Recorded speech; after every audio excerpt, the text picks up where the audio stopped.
மட்டக்களப்பு பாட்டிருப்பு கல்வி வலயத்திற்குட்பட்ட செட்டிப்பாளையம் மகாவித்தியாலயத்தில் நேற்று காலை ஆரம்பமான கல்வி பொதுத்தராதர சாதாரண தர பரீட்சைக்கு ஆலயங்களில் சென்று இறை ஆசீர்வாதத்தின் பின்னர் பெற்றோர்களுடன் பரீட்சை நிலையத்திற்கு சீரற்ற காலநிலைக்கு மத்தியிலும் வருகை தந்தபோது பரீட்சை எழுதவிருந்த மாணவர்களை பரீட்சை நிலையத்திற்கு பொறுப்பான அதிகாரிகள் உரிய நேரத்திற்கு பரீட்சை நிலையத்திற்கு உள்ள அனுமதிக்காததால் மாணவர்களும் பெற்றோர்களும் கொட்டும் மழையிலும் காத்திருந்த சம்பவம் நேற்று பதிவாகியது.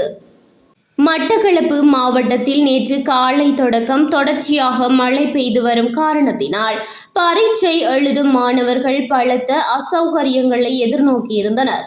இருந்த போதிலும் கல்வி அமைச்சின் அறிவுறுத்தல் அமைவாக உரிய நேரத்திற்கு பாடசாலைக்கு சமூகம் தந்த மாணவர்கள் பரீட்சைக்கு பொறுப்பான அதிகாரிகள் தேவையான முன்னாயத்த நடவடிக்கைகளை நேர காலத்துடன் முடிக்காத காரணத்தினால் மாணவர்கள் உரிய நேரத்திற்கு பாடசாலை பரீட்சை மண்டபத்திற்கு செல்ல முடியாமல் காத்திருந்தனர்.